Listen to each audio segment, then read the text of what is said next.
vous voulez bien, nous allons commencer. Hein, les retardataires prendront le train en marche. Merci d'être là, à la veille de cette fête de la Nativité. Voilà, nous avons dérogé à nos habitudes du lundi parce que la paroisse Saint-Luc avait besoin de cette salle. Et donc nous avons décalé au jeudi. Merci d'avoir bien enregistré le message et d'être présent ce soir. Un certain nombre d'amis, malheureusement, n'ont pas pu, ont demandé à être excusés parce qu'ils sont, voilà, ils étaient pris. Alors, nous avons donc la joie d'avoir une conférence de Georges Belser sur la Révolution française et les sociétés de pensée, hein, qui est un thème absolument central dans à la fois l'histoire de notre pays, l'histoire de la pensée, l'histoire aussi de la chrétienté, je dirais en Europe et dans le monde, et par ailleurs, qui a revêtu une actualité assez brûlante avec tous les événements de ces dernières semaines, du fait que voilà, le pays réel s'est insurgé contre le pays légal, et que donc on peut donc y voir certains événements importants et communs. Voilà, donc simplement je voulais vous dire que la prochaine conférence, je ne peux pas encore vous certifier qu'elle aura lieu le 14 janvier, mais j'espère que oui. Hein, donc le lundi 14 janvier, et ça devrait être François Marcillac qui devrait venir.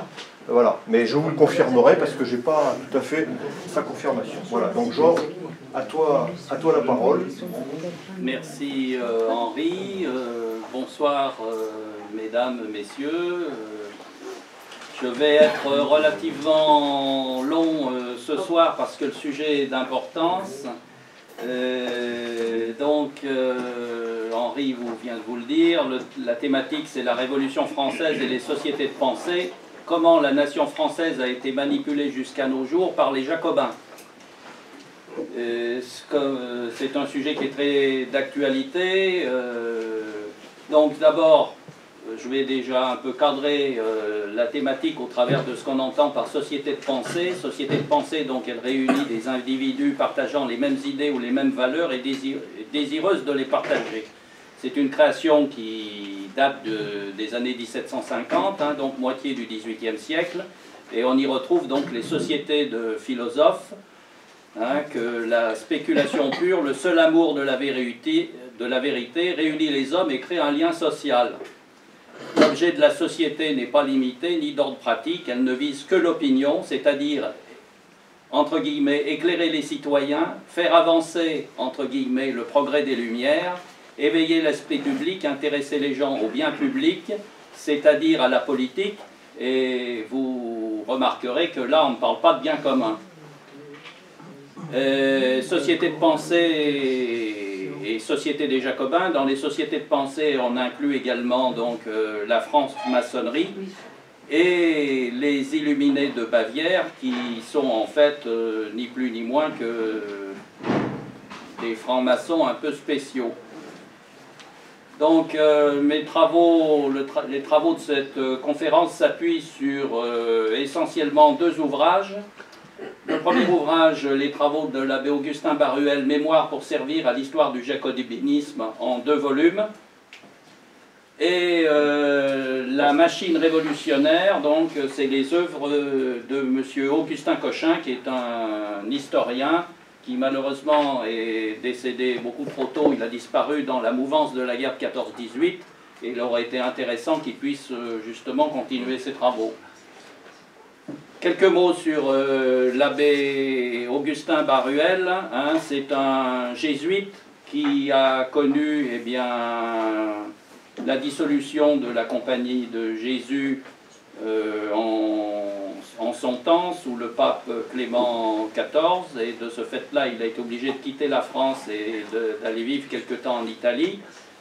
Et ensuite, donc, il a vécu ici en France il est revenu en France, il a vécu en France jusqu'en 1792, où vous comprendrez bien que, compte tenu des événements de l'époque, il a fallu qu'il parte illico presto pour sauver sa peau, et il n'en est revenu qu'en 1802. Mais il a connu tous les prémices de la Révolution et il les a analysés au travers donc d'un énorme travail d'archives Et comme durant sa période d'exil, il est allé se réfugier, il s'est expatrié en Allemagne et en Autriche, donc il a eu accès à pas mal d'archives dans ces pays-là, et notamment les archives saisies chez les Illuminés de Bavière.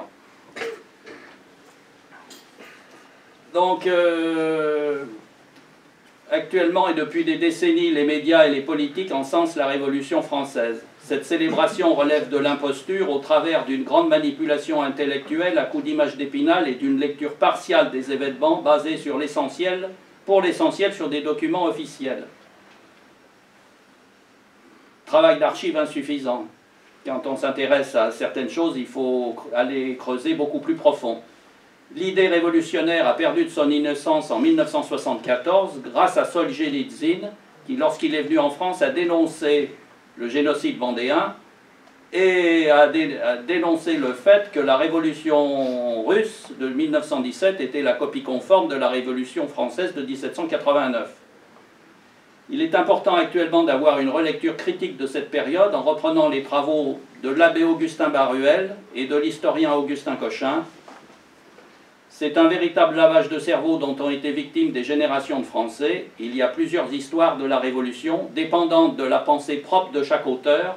Partialité des propos, vous apprécierez, car là, l'enfumage public vaut son pesant d'or, et les travaux qui vont être évoqués ce soir devant vous ont été mis à l'index par des générations d'historiens. Ça, il faut le savoir. Et ce que vous allez apprendre ce soir risque d'un peu de vous perturber ou de perturber certaines têtes soi-disant bien pensantes. Est-il juste de dire que le déclenchement de la Révolution est lié à un complot maçonnique ourdi avec la complicité des philosophes pour renverser le trône et l'autel? Ça, c'est une bonne question. Pour Baruel, il s'agit d'un vrai complot qui avait son cœur dans la secte des Illuminés de Bavière et disposait de relais de ramification dans toute l'Europe. Donc, dans mon propos, je vais commencer par faire une situation de la France au moment de la Révolution française. Ça me semble important pour bien comprendre un certain nombre de choses et pour contrecarrer la désinformation que nous avons subie depuis des lustres. Et ensuite, donc, la première partie de mon exposé va traiter des travaux de l'abbé Augustin Cochin, de l'abbé Baruel, et ensuite j'en viendrai aux travaux d'Augustin Cochin, puisque en fait je vais partir d'un travail assez général et européen pour en venir au particulier et au décortiquage de ce qui s'est passé au sein des sociétés de pensée dans ces années troubles de la Révolution française. Et avant la Révolution française, parce que vous verrez que, en fait, tout a commencé bien avant, avec, depuis 1717, les premières loges maçonniques qui sont apparues à Londres, et puis ensuite en France. Augustin Cochin s'intéresse à la sociologie, lui, importance du lent travail des institutions, des rapports sociaux. Le jacobinisme est l'expression d'un type de société qui s'est développé dès avant la Révolution. La société de pensée accompagne l'abstraction toujours croissante des rapports sociaux au nom d'une égalité en droit théoriquement inclusive, mais aboutissant en fait à la dépossession toujours croissante des individus réels et au règne sous le nom fallacieux de volonté générale, d'une opinion collective factice et impérieuse à la fois, la fabrique du consensus, j'insiste sur le mot, consensus, sans la participation ni le consentement de ceux qui devront s'y soumettre. Et là, vous pourrez faire un parallèle avec un petit peu tout ce que nous connaissons par les temps qui courent. Une bonne question, une société entièrement individualiste, comme c'est le cas de notre société, sans bien commun, est-elle toujours une société? Ça, il faut s'interroger aussi là-dessus. Actuellement, on se gargarise de mots où le despotisme de l'opinion ou de ce qui en tient lieu se fait sentir plus que jamais. La démocratie partout célébrée est davantage un mantra qu'une réalité en ces temps de disette et de médiocrité de la pensée. La pluralité d'opinions, est constitutif de la démocratie. Or, ce pluralisme intellectuel s'étiole de plus en plus, tant à l'université que dans la vie de tous les jours. Où est la liberté intellectuelle à l'heure d'aujourd'hui? Une autre bonne question, et interrogez-vous. Il est important également de ne pas rester sur le plan strictement historique et humain. Tout au long de l'exposé, un parallèle sera dressé à propos de faits et de situations du XIXe siècle, du XXe siècle et de la période actuelle. Pour bien marquer la situation, il est important de rappeler les propos tenus par Claude Lévi-Strauss en 1988. La Révolution a mis en circulation des idées et des valeurs. On peut toutefois se demander si les catastrophes qui se sont abattues sur l'Occident n'ont pas trouvé aussi là leur origine. On a mis dans la tête des gens que la société relevait de la pensée abstraite, alors qu'elle est faite d'habitudes, d'usages, et qu'en broyant ceux-ci sous les meules de la raison, on réduit les individus à l'état d'atomes interchangeables et anonymes. Et là, j'aurai l'occasion d'y revenir un peu plus loin tout à l'heure. Maintenant, passons à la situation de la France en 1789. La France est l'État le plus peuplé d'Europe en 1787. Elle compte 26 millions de sujets. 1 million d'enfants naissent tous les ans. Sous Louis XV, la population de la France a augmenté de 1/9, soit de 2,5 millions. Situation économique de la France à cette même période. On constate une circulation importante de marchandises. Le territoire est cultivé. Estimation du produit annuel, 4 milliards de la monnaie de l'époque. Le numéraire représente 2 milliards 200 millions. L'or et l'argent en vaisselle et bijoux est estimé à 2 milliards 200 millions. Sachez qu'à cette même époque, on perdait 800 000 livres en or fin pour faire dorer les meubles, et les toitures et les grilles. Le bénéfice du commerce s'élève entre 40 à 50 millions par an. Les importations payées par le peuple représentent 1/3 du numéraire en circulation, soit 610 à 612 millions. Les exemptions de la noblesse et du clergé représentent 7 millions. La moitié de cette somme appartenait aux privilèges du tiers. En effet, le tiers-état avait des privilèges car d'une région à une autre, les règles étaient différentes. Et dans notre région en Dauphiné, par exemple, je vais citer la République des Escartons, qui couvre tout le secteur du Briançonnais. La population y bénéficiait d'énormes privilèges qui avaient été arrachés aux Dauphins avant que la province du Dauphiné ne soit transférée à la France du temps de Philippe VI de Valois. Les droits de contrôle supportés par le clergé et la noblesse réparaient l'inégalité dans l'imposition ordinaire. Et là, contrairement à ce qui est souvent enseigné, il faut savoir que d'une province à une autre, eh bien, si je vais prendre l'exemple de ce qui m'intéresse également, le sud-ouest, puisque je suis en partie originaire du sud-ouest, eh bien, dans cette province, la noblesse et le clergé payaient la taille. Sur ce plan, les tarifs étaient proportionnés aux sommes spécifiées et aux titres qu'on y prenait. Donc en fait, là je vous ai parlé des droits de contrôle. Les droits de contrôle, ce sont les droits d'enregistrement lors des mutations de propriété. Voilà, Paris à cette époque était peuplé de 660 000 âmes et payait 100 millions d'impôts. Un point important que j'ai mis en exergue dans mon propos, c'est la fameuse affaire des farines et du grain. Car on a dit en France c'est la disette, en France c'est ci, en France c'est là. Cette affaire remonte aux années 1764-65. À cet effet, il faut voir les archives de la police de Paris et les enquêtes de M. Lenoir, lieutenant de police du Châtelet, sous les ordres de M. de Sartine. Et il faut savoir également que une grande spéculation a touché le grain. Tout ça par la libéralisation en 1786 et le traité de libre-échange avec la Grande-Bretagne. Le sétier de blé de 156 litres en 1787 valait 21 livres tournois. À la fin de l'année, il est passé à 23 livres. Necker, un escroc notoire, a incité les gens à stocker.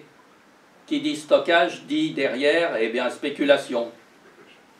Et malheureusement, à cette époque-là, le roi, normalement, avait le pouvoir de bloquer les prix.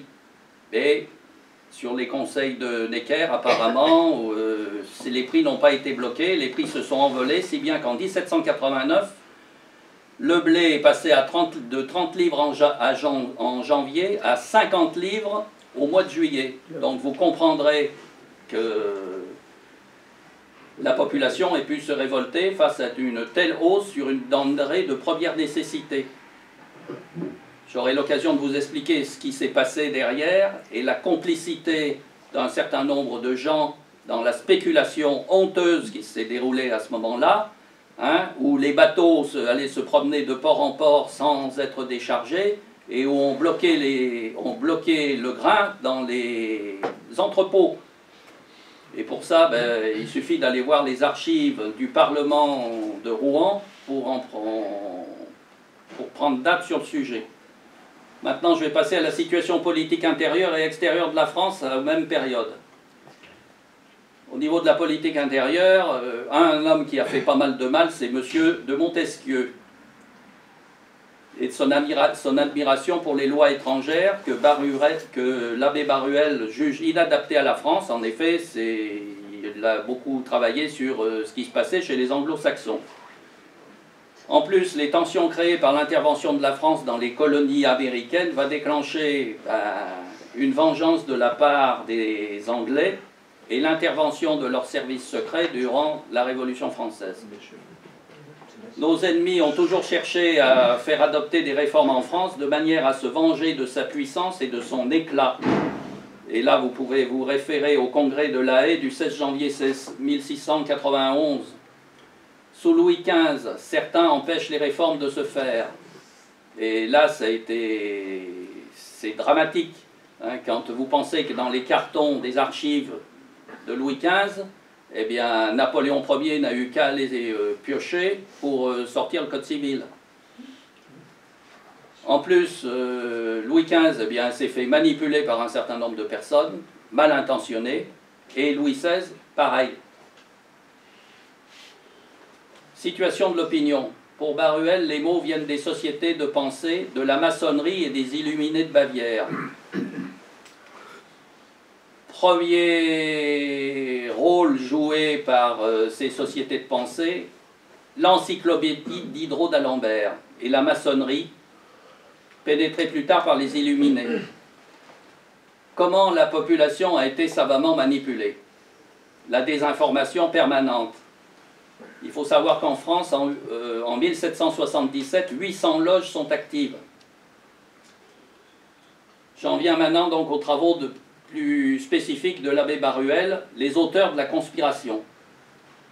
L'abbé Baruel était convaincu que la Révolution française était le premier acte d'un vaste complot qui avait pour objectif l'anéantissement du christianisme et l'établissement d'une république universelle. Il a travaillé à partir des archives publiques d'Allemagne et d'Italie, des rapports de police et des documents saisis en loge ou chez des illuminés. L'intégralité des rouages de l'État sont infiltrés. Pour les Jacobins, les hommes sont tous égaux et libres. Cette société est forte de 300 000 adeptes et soutenue par 2 millions de bras à l'époque. Pour Baruel, dans la Révolution française, je le cite, « Tout jusqu'à ses forfaits les plus épouvantables, tout a été prévu, médité, combiné, résolu, statué. Tout a été l'effet de la plus profonde scélératesse, ourdi dans des sociétés secrètes qui ont su choisir et hâter les moments propices. » Et c'est là où, notamment le roi Louis XVI, a été énormément manipulé. Ces gens-là regardent le décret des droits de l'homme comme étant un chef-d'œuvre de droit public. Là, je vous invite à vous poser un certain nombre de questions et à regarder quelle était la définition réelle des termes utilisés dans la Déclaration des droits de l'homme à cette époque. Ça n'a certainement rien à voir avec ce que nous pensons à l'heure d'aujourd'hui. La stupide crédulité des hommes, avec toutes ses bonnes intentions, ne voit qu'un malheur nécessaire dans les horreurs du 10 août et dans la boucherie du 2 septembre. Ils se consolent de cette immense dépopulation sous prétexte que toutes ces horreurs amèneront à un ordre meilleur des choses. Globalement, 300 000 à 400 000 assassinats, guerre, famine, guillotine.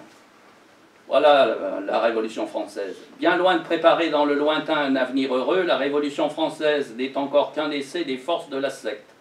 Ses conspirations s'étendent à l'univers entier. Elle sera féroce. Il est dans ses projets de l'être partout où le progrès de ses erreurs lui permettra les mêmes succès. Ça, c'est Baruel.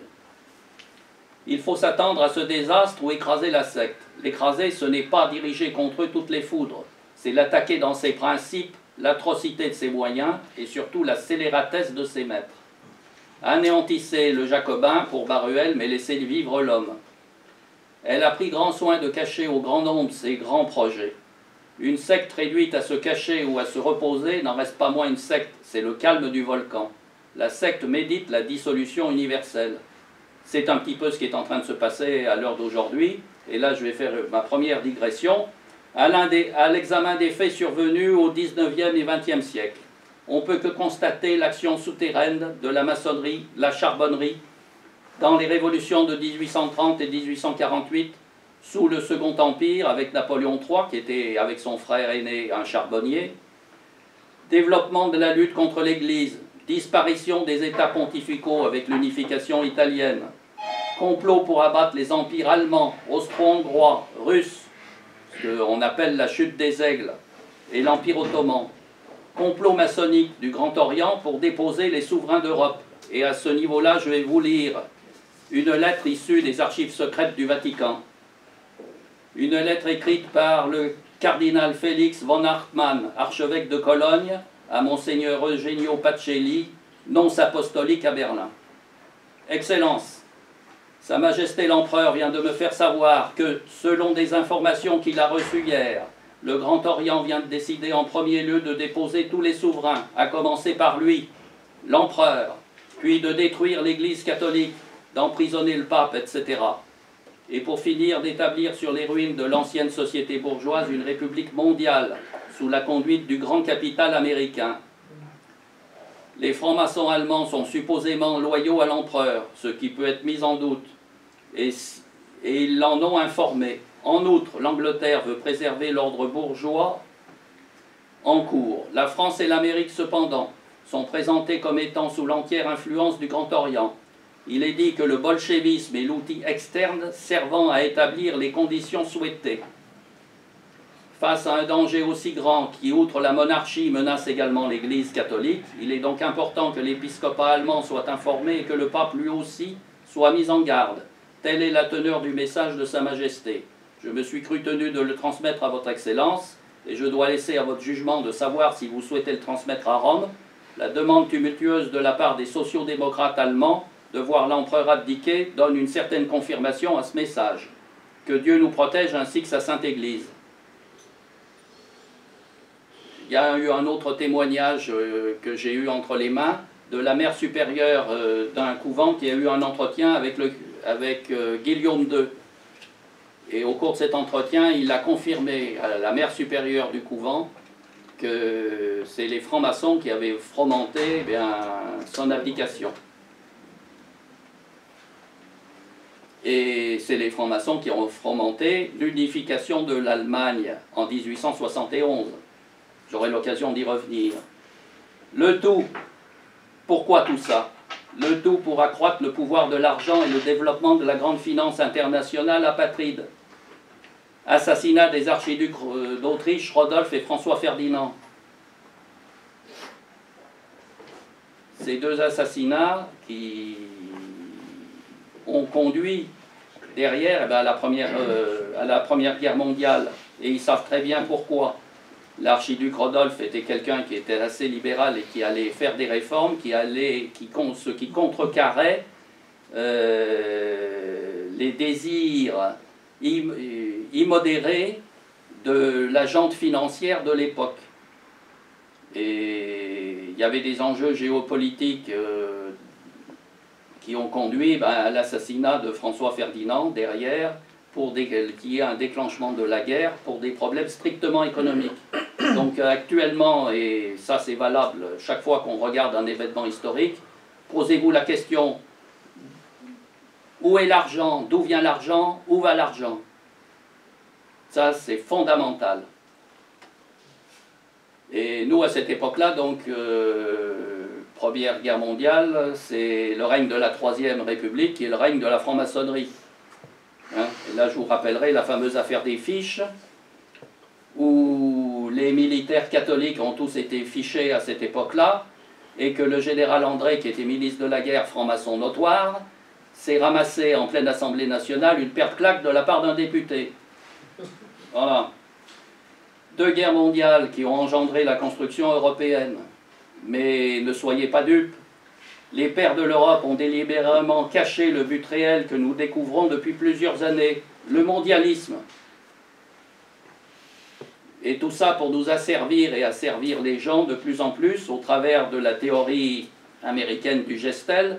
Comment rendre l'homme le plus interchangeable possible afin d'avoir un consommateur zélé et lobotomisé dans un immense marché mondial.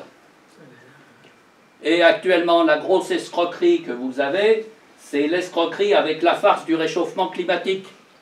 Où là, je suis désolé, mais c'est un enfumage honteux qui est là que pour vous tonsurer. Le but derrière, c'est le fric, uniquement le fric. Et si vous regardez qui tire les ficelles, qui subventionne les ONG, eh bien vous allez vous rendre compte de la réalité des choses. Et je vous invite à aller piocher, soyez curieux, informez-vous, mais ne vous laissez pas avoir par les illusionnistes qui nous gouvernent à l'heure d'aujourd'hui, qui sont tous des menteurs, qui ne vivent que du mensonge permanent. Tout ceci va à l'encontre de la doctrine sociale de l'Église et de la place de l'homme dans la société. Et là, la religion catholique a un très gros travail à faire parce qu'il faut qu'elle défende bec et ongle la doctrine sociale de l'Église. On a connu ensuite une certaine accélération de tout ça à partir des années 62-64. Il faut savoir quand même que l'Église elle-même est pénétrée par la secte. Hein, c'est souterrain depuis le 19e siècle, mais il y a un ouvrage, hein, Prélat et franc-maçon, qui explique un certain nombre de choses, et ce depuis la Révolution française. Et on a vu apparaître un certain nombre de choses sous Pie XI, et puis à partir de Jean 23, on est passé un cran au-dessus. Et depuis les événements de 1968, alors là, ça s'est accéléré. Mais, malgré tout, une réaction se produit. Et il y a un sursaut de la religion. Il y a un sursaut de la religion catholique, spécialement à l'Est, ce qui a entraîné la chute du mur qui a séparé l'Est et l'Ouest de l'Europe. Et ça, nous le devons au pape Jean-Paul II. Maintenant, après cette petite digression, j'en reviens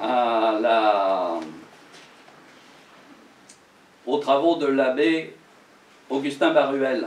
Les chefs de conjurés, Voltaire, d'Alembert, Frédéric II de Prusse, sont unis par la haine contre le christianisme. Il faut ajouter à cela Diderot. Voltaire, bouillant, coléreux, impétueux, méprisant et sans état d'âme à l'égard de ses ouvrières, vaniteux, intéressé par l'argent, il a capté l'héritage de son frère. Il est traité par son professeur d'étendard de l'impiété. Le philosophisme est l'erreur de tout homme qui, réduisant tout à sa propre raison, rejette en fait de religion toute autre autorité que celle des lumières naturelles. Voltaire dénature l'idée de la philosophie et la confond avec l'impiété. Il serait intéressant d'ailleurs d'établir à ce sujet un comparatif avec les pensées de Pascal et de Bossuet. Âgé, il continue à exprimer ses doutes par rapport à Dieu. Vous voyez quand même que ça le titille un petit peu. Il a joui de la protection de Maupeou, du duc d'Uzès, du prince de Salm, du prince de Ligne, du duc de Bragance, du duc de La Rochefoucauld, qu'il appelle les honnêtes gens, entre guillemets honnêtes gens. Hein. D'Alembert, réservé, froid, prudent, astucieux, maigre, précieux, bas, ignoble. Il initie les adeptes secondaires. Ça, tous les descriptifs, c'est ce que pensait l'abbé Baruel de ces personnages. D'Alembert, pour votre gouverne, hein, c'est l'enfant illégitime des amours de Madame de Guérin de Tencin avec Fontenelle. Frédéric II demeure conscient des valeurs chrétiennes, mais il a un esprit de destruction. Lorsqu'il comprendra que Voltaire en veut à son trône, leur brouille sera effective.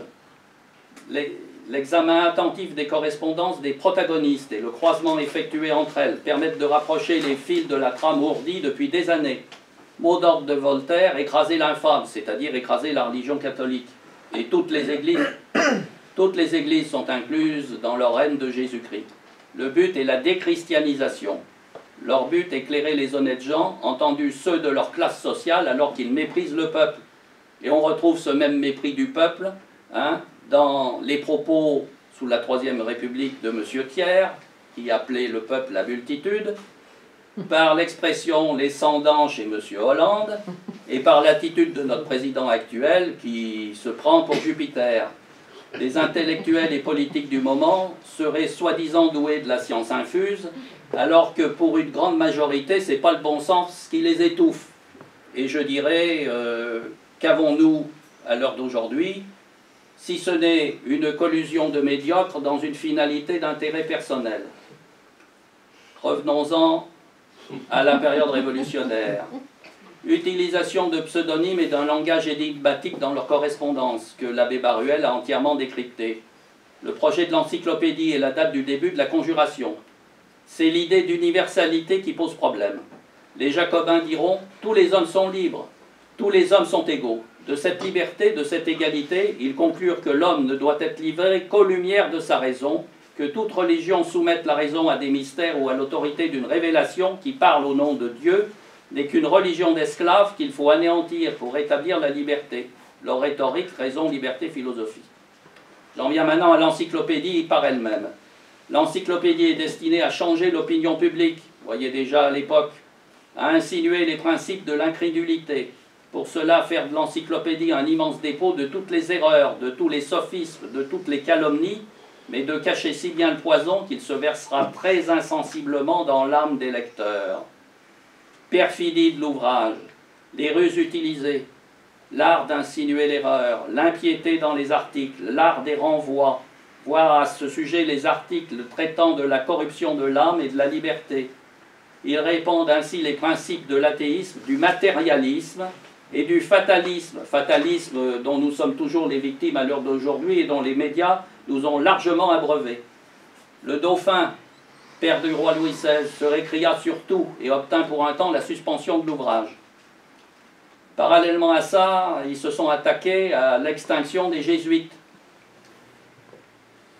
Les jésuites les dérangeaient beaucoup, parce que c'est eux qui étaient chargés de l'enseignement. L'hypocrisie permit à d'Alembert et Voltaire de triompher de tous les obstacles, car ils étaient soutenus par d'Argenson, Choiseul, Malherbe, malgré l'opposition du grand dauphin. Ils comptaient commencer par la destruction des jésuites, puis des autres ordres, puis des évêques et de tout le sacerdoce. Frédéric II voulait séculariser les principautés ecclésiastiques. C'était, autrement dit, leur piquer leur pognon. Parce qu'en fait, c'est ça qui est derrière. Pour d'Argenson, il fallait rendre d'emblée l'entrée en religion plus difficile, les biens des couvents supprimés et remis à des œuvres ou aux évêchés, puis mainmise par le roi de tout ce qui a été réuni aux évêchés. Et là, il y a un texte qui était entre les mains de Maurepas qui date de 1745, qui est assez instructif sur le sujet. Les jésuites étaient chargés des collèges. À l'époque, ils sont 20 000 religieux répandus dans tous les pays catholiques chargés de l'éducation de la jeunesse, de la direction des consciences, de la prédication. Plus d'ordre de jésuites implique plus d'universités. Les conjurés n'ont pas mesuré les conséquences de leurs actes. L'Église existe depuis 14 siècles et l'Évangile porte sur Dieu qui juge tout le monde, non sur les jésuites. Les conjurés, pervers, comptent sur l'endettement des gouvernements français et autrichiens pour mettre la main sur les biens des couvents. Et je rappellerai à ce moment-là, je profite de l'occasion pour rappeler une citation de M. Adams, un Américain, comme quoi, eh bien, on peut asservir une nation par la dette. Et qu'est-ce qu'on fait à l'heure d'aujourd'hui? On asservit les nations par la dette. Merci tous les gouvernements qui sont succédés. En France, recul du terme de la profession religieuse à 21 ans pour les hommes, 18 pour les religieuses. Auparavant, c'était 16 ans. À souligner l'action néfaste de M. de Brienne, archevêque de Toulouse, Apostat public, ami et confident de d'Alembert. Suppression des couvents, dont l'effectif est inférieur à 20 dans les villes, ailleurs moins de 10. Avant la Révolution française, c'est ainsi que 1500 couvents sont supprimés, alors qu'ils apportaient des aides aux curés de campagne. Ces mêmes gens ont nourri la division, le désordre et l'anarchie dans les cloîtres. La foi du plus grand nombre s'est ranimée qu'avec la Révolution. Ces derniers représentent 3 fois le nombre de ceux qui ont fait le serment constitutionnel. Il n'a pu d'agir de même à l'égard des religieuses qui dépendaient directement des évêques. C'est la constituante qui, par ses décrets et ses canons, chassa 30 000 religieuses des couvents. Maintenant, passons à l'académie. Ah, l'académie. Je dirais les 2 académies, la grande et la petite. L'occulte est celle qui tient le pavé. Les rois accordaient leur protection aux gens de lettres, aux sciences et aux arts, tant que l'abus des talents ne les tourna ni contre la religion, ni contre la politique. Tout est intrigue pour en être membre, hypocrisie, dissimulation. L'Académie devint un club d'impiété, infecta les gens de lettres qui infectèrent l'opinion publique, en inondant l'Europe de ses productions, afin de préparer les peuples à une apostasie générale. Encyclopédie Diderot d'Alembert. Les salons de mesdames, Geoffrin, du Défend, l'Espinasse, de Stel, étaient là pour répandre tout cela. Le secrétaire de l'Académie, M. Leroy, reconnaîtra que tous les ouvrages contre la religion et les mœurs, le gouvernement étaient l'ouvrage de cette académie secrète fonctionnant à l'intérieur même de l'Académie. Ils faisaient dire aux Écritures tout ce qu'ils voulaient, ils ont fait croire à des œuvres posthumes, des gros tirages vendus à vil prix. Les gens de lettres sont la classe de citoyens la plus perverse et la plus dangereuse. Propos de Baruel. Inondation maintenant par des livres antichrétiens. C'est la diffusion sous toutes les formes de pamphlets, sermons et autres, dans le but de contredire l'histoire de la religion. Large diffusion depuis la Hollande, cherchez l'erreur, d'ouvrages subversifs, impies et séditieux, avec la complicité des ministres adeptes, les messieurs Choiseul et Malherbe. Cette action se fait avec les marchés, sur les marchés, avec les forains, dans la vente et les envois gratuits, et par les moyens donnés gratuitement aux maîtres d'école dans les villages. D'Alembert fournit des instituteurs dans les maisons des riches. Curieusement, en Angleterre, ces livres sont peu lus. La prétendue tolérance de Voltaire qui s'insurge sur le fait que les apologistes de l'Évangile puissent être entendus. Ils veulent toucher toutes les classes de la société. Les productions sont menaçantes dès 1761. Ils ont utilisé l'art de la séduction. Les doctrines de ces ouvrages, c'est la mise en cause de l'existence de Dieu, l'esprit ou âme n'a pas de réalité, remise en cause de l'immortalité de l'âme, les idées de justice et d'injustice, vertus, vices sont arbitraires et dépendantes de l'habitude. Vous apprécierez. Ils s'attaquent à la morale. Des spoliations et des violences sont projetées par les conjurés et cachées sous le terme de tolérance. La tolérance, ils la demandent pour eux. Était-il dans leur vœu de la laisser aux autres? Telle est la question. Il fallait s'assurer des bras de la multitude. D'une génération impie devait naître une génération féroce et brutale. Ils parlent de liberté et de tolérance religieuse, mais leurs propos sont sélectifs. Voltaire fait lire des ouvrages rédigés par lui sous des pseudonymes et développe des objections contre les livres saints. Voyez la fourberie du personnage. Petite digression par rapport à l'époque que nous vivons. La désinformation, le terrorisme intellectuel, le révisionnisme historique sont l'apanage des médias et d'une pseudo-élite, soi-disant bien pensante. L'enseignement ne s'est jamais montré d'une objectivité sans faille, puisqu'il fallait glorifier ce qui a été à la base du régime politique actuel. La pensée unique a pris le pas sur toute forme de pensée, raison pour laquelle nous devons en réaction être historiquement et politiquement incorrects en rétablissant la vérité. Sortons du fatalisme et de l'angélisme béat, où nous ont plongé les penseurs à la mode. Depuis 1945, avec l'abandon de la culture par la droite entre les mains de la gauche, ce qui induit une baisse des valeurs morales et de la décadence de la société européenne. Nos dirigeants ne jurent que par le modèle américain. Ils sont sous la coupe intellectuelle de l'étranger. La France, de ce fait-là, n'est plus la France, demeurons français. Compte de notre malheur, les médias sont entièrement dévolus à la gauche et à la grande finance apatride internationale, d'où la manipulation à grande échelle des esprits par le cumul de doses homéopathiques depuis des décennies pour modeler la pensée de la population, manipuler le peuple en distillant de fausses informations ou des informations partiales. La vérité est bien loin, tout n'est que fourberie et tartufferie. En plus, lorsque vous voyez comment fonctionnent les écoles de journalisme, pour y rentrer, si vous avez un esprit indépendant, ce n'est pas la peine de vous présenter, vous serez recalé. Et puis, est-ce que vous avez la carte? Telle est la question. Cherchez l'erreur. Voltaire et Rousseau.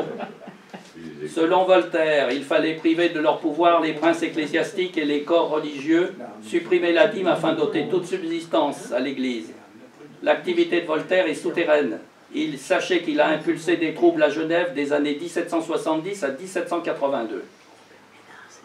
Baruel est en désaccord avec les appréciations de Montesquieu. Séparation des pouvoirs, mode de fonctionnement anglais qui pour lui n'est pas adaptable à la mentalité française.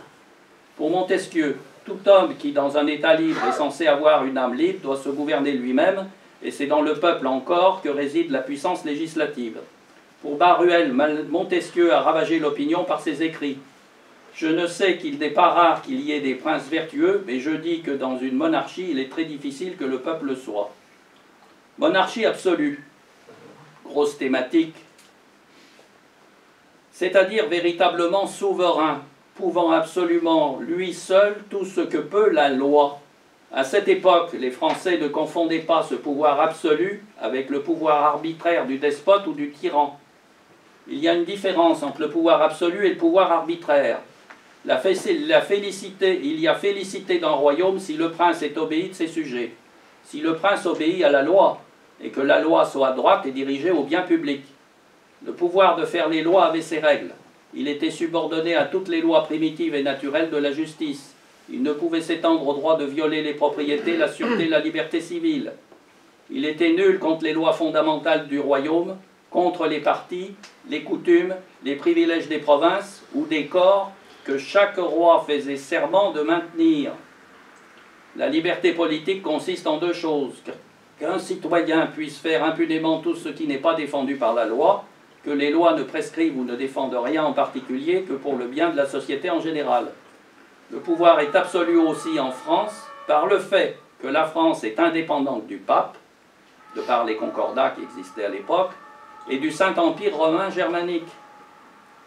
Un seul vice réel, les lettres de cachet.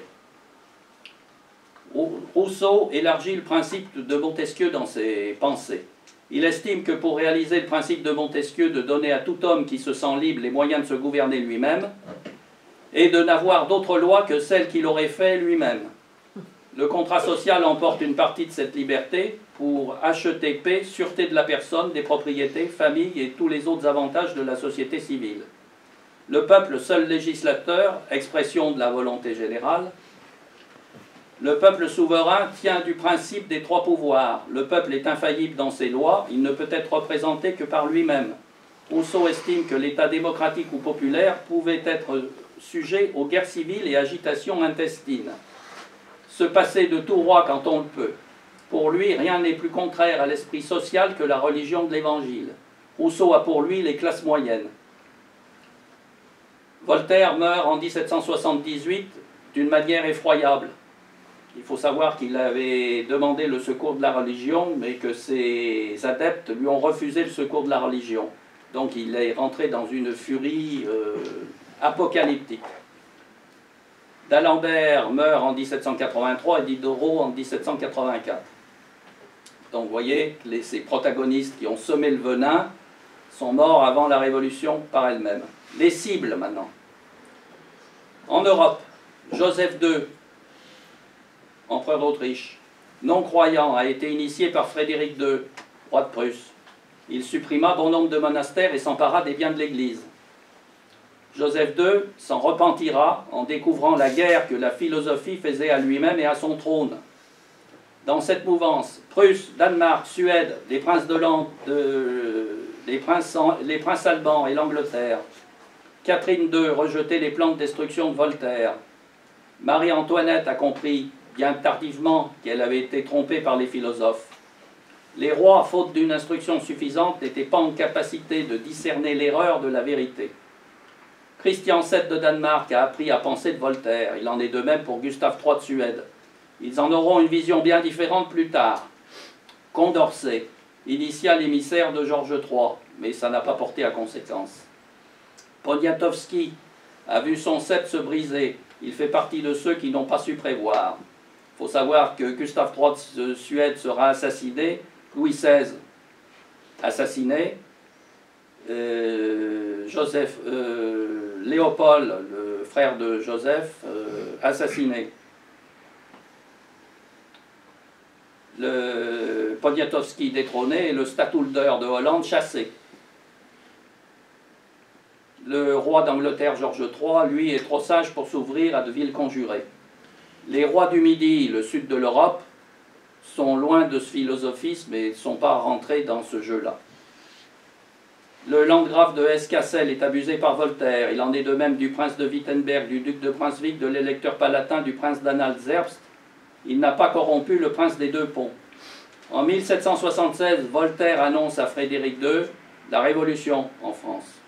Vous notez la date, 1776.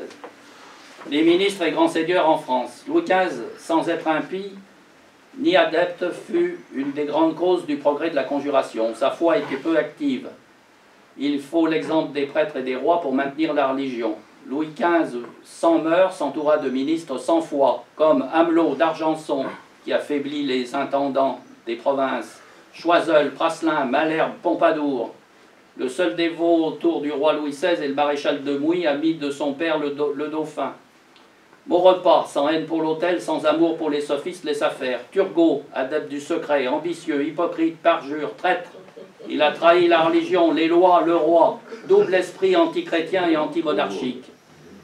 Louis XVI s'est laissé tromper par Turgot, qui lui avait révélé le projet des sophistes. Necker, les conjurés veulent ruiner le trésor public. Voilà les manœuvres de basse, les basses manœuvres de ces gens-là. Escroquerie de Necker à Londres pour 3 millions de livres. Il imagina affamer la France au milieu de l'abondance pour faire la révolution. L'objectif, réduire le peuple à toutes les extrémités de la famine afin de l'entraîner à l'insurrection contre le roi, les nobles et le clergé. C'est ce que je vous disais, on a baladé les vaisseaux de port en port et on a fermé les entrepôts. Il est en combine en cela avec le duc Philippe d'Orléans, qui avait la fringale du pouvoir. Maupeou entretient des liaisons cachées sous le masque du zèle pour la religion. Maintenant, le clergé, parce que là, c'est pas triste non plus. Dès le début de la conjuration, le clergé eut des traîtres et des conjurés. Les abbés Prade, Mollet, Condillac, Rénal, Monseigneur de Brienne. Le clergé s'est maintenu dans la foi, mais ne restera pas sans reproche. Un mauvais prêtre fait plus de mal que 100 vertueux. Dès que l'impiété se fit entendre, les assemblées du clergé parlèrent pour la confondre. Depuis 1750, le trône et la magistrature sont informés des progrès du philosophisme. À la tête des opposants, on trouve Monseigneur de Beaumont, qui est opposé aux jansénistes et aux voltairiens. C'est aussi le cas de Monseigneur de Pompignan, du cardinal de Luynes, des évêques de Boulogne, d'Amiens, Auch, etc. Je ne les citerai pas tous. Et l'action de divers abbés afin de rétablir la vérité. 13 ans avant la Révolution, à Notre-Dame de Paris, le père Beauregard a dit ceci lors d'un sermon. Oui, c'est au roi et à la religion que les philosophes en veulent. La hache et le marteau sont dans leurs mains, mais ils n'attendent que l'instant favorable pour renverser le trône et l'autel. Il est à noter la présence d'un certain nombre de membres du clergé chez les francs-maçons. Je vous le signalais tout à l'heure, et c'est toujours le cas. Les loges maçonniques maintenant. L'importance des loges depuis le règne de Louis XV, mais elles existaient antérieurement. Baruel fait un distinguo, et là je tiens à le faire. Il faut bien distinguer chez les francs-maçons le franc-maçon de base et le franc-maçon qui tire les ficelles, celui qui occupe un haut rang dans la maçonnerie. Le franc-maçon de base, ben, c'est des gens comme nous, et puis qui sont incrédules, naïfs, et qui se sont laissés embarquer parce qu'on leur a fait miroiter la fraternité, c'est sympa, on va boire un coup, et puis voilà.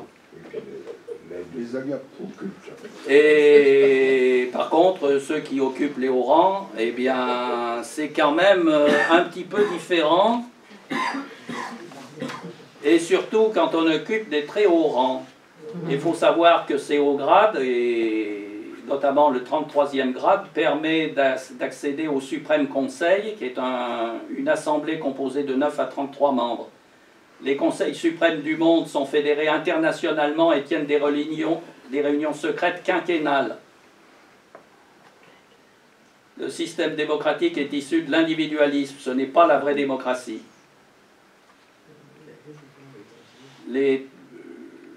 En fait, dans les premiers degrés, l'adhérent ne se rend compte de rien. Un petit chiffre intéressant. Le 25 août 1789, lors de la réunion de la Constituante, 1200 députés. Sur 1200 députés, il y a 300 francs-maçons. Comment une minorité décidée sans scrupule a pu imposer ses volontés à un pays terrorisé? Telle est la question. Citation des francs-maçons à l'égard de la nation. On lui fera vouloir et on lui fera dire ce qu'elle n'a jamais pensé.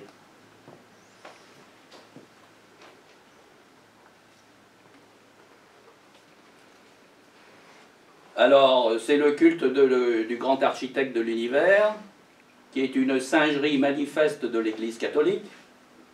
Certains ne voient dans la franc-maçonnerie qu'une société de bienfaisance et de cette fraternité que tout un chacun voudrait rendre générale. La fraternité, elle existe dans la religion catholique. C'est une des bases. Baruel a été initié afin de se rendre compte par lui-même de ce qu'était la franc-maçonnerie. Et ça, c'est intéressant. Puis il en est parti lorsqu'il a découvert leur véritable but. Société secrète où les membres peuvent avoir accès à différents grades et sont unis par des liens et des serments. Question récurrente en loge. Êtes-vous disposé à exécuter tous les ordres du grand maître, quand même vous recevriez des ordres contraires du roi ou autre souverain?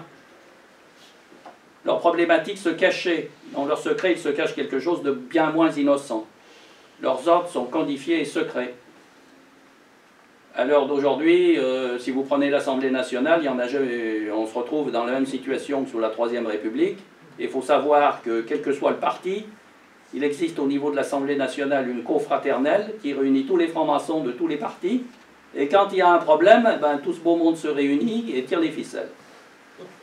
Le 12 août 1792, Louis XVI étant au Temple, les francs-maçons se dévoilent officiellement. Égalité et liberté, tous les hommes sont égaux et frères, tous les hommes sont libres. Avec une drôle définition de la liberté. Liberté et égalité se réduit dans les grades supérieurs à guerre au Christ et à son culte, guerre au roi et à leur trône. Pour eux, la morale, la doctrine du Christ et de son évangile n'est qu'erreur et ténèbres. Les francs-maçons n'ont pas dit la vérité au prince de Conti, à l'empereur François Ier et à Frédéric. Les loges recrutent pour avoir les bras de la Révolution. Elles sont visitées par des envoyés triés sur le volet. Il faut savoir, et on se demande d'où vient l'argent, qu'en 1790, les caisses à la disposition des loges représentaient 20 millions de livres, et en 1791, 30 millions. Ça pose quand même question. Au retour de Varennes, Louis XVI a compris et regrette de n'être pas intervenu lorsqu'il était temps. Des courtisans avides fatiguaient le roi par leurs intrigues, aliénaient le peuple par leurs scandales, le corrompaient par leur impiété, l'aigrissaient par leur luxe. Dans la société, alors, je vais vous citer quelques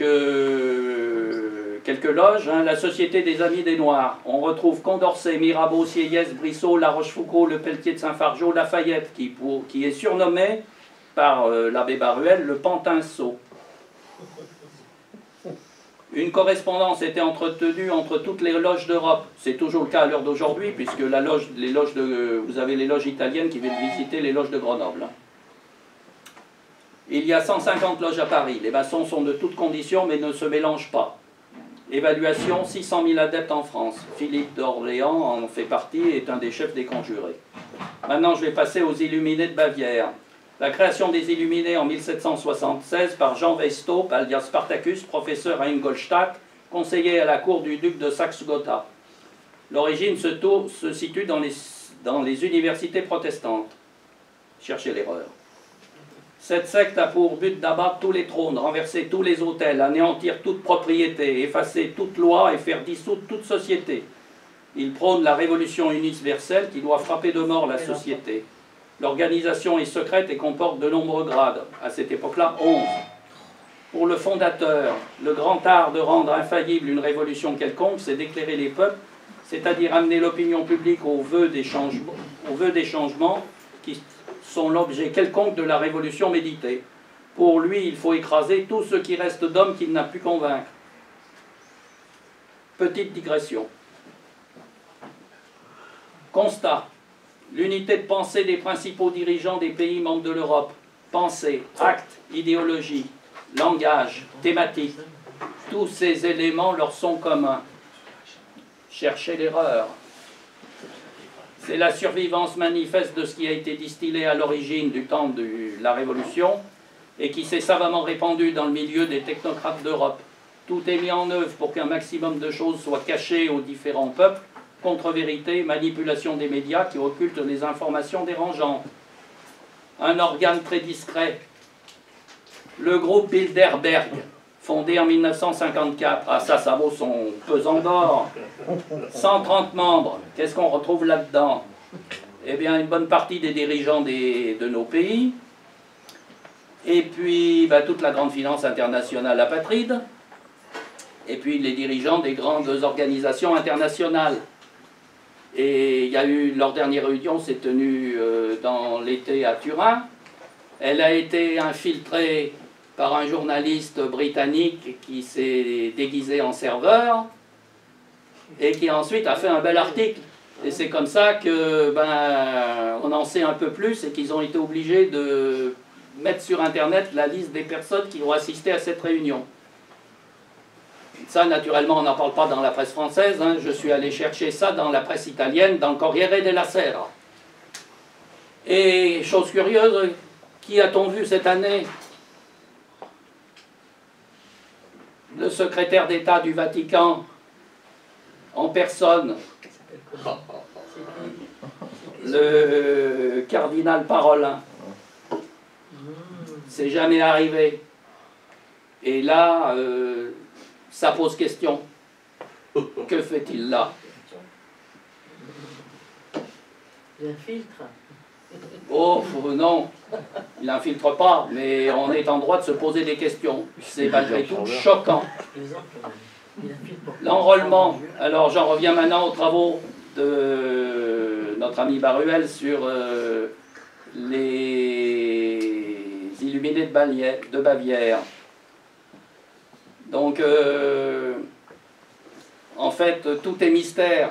Les gens se font attraper parce qu'on leur fait miroiter tout un tas de choses et que le grade qu'ils vont obtenir, ça va être le dernier. Et puis à chaque fois, ça va un petit peu plus loin. Ils recherchent des adeptes parmi les maîtres d'école, les académies militaires, les supérieurs des séminaires. La doctrine reste secrète, c'est le goût du secret, mise en avant du plaisir des choses qu'il n'est pas donné à tous de connaître. Ils suscitent l'intérêt et s'assurent des opinions des candidats, ils gagnent leur confiance. C'est un jeu de cache-cache avec l'impétrant. Le novice est observé en permanence, il doit obéissance, soumission aveugle et absolue. Et les chefs doivent connaître tous les secrets des novices. C'est le complot contre la propriété et l'autorité paternelle, secret à tous les étages. Violation des secrets des correspondances et de leur acheminement, subordination sous aspect de société savante. Ils veulent s'emparer de l'éducation publique, du gouvernement ecclésiastique, des chaires d'enseignement et de prédication. Dès la 3e année, ils comportent 1000 adeptes dans les secteurs des villes allemandes, de Milan et de la Hollande. Ils recrutent surtout chez les nobles et auprès des personnes occupant des fonctions d'État, juristes universitaires. Les adeptes pénètrent les dicastères, les bureaux de l'administration publique, les conseils des princes, des États et les loges maçonniques. Et ce qui a été ce qui a porté le plus préjudice à la maçonnerie, c'est cette pénétration des illuminés de Bavière dans les loges maçonniques.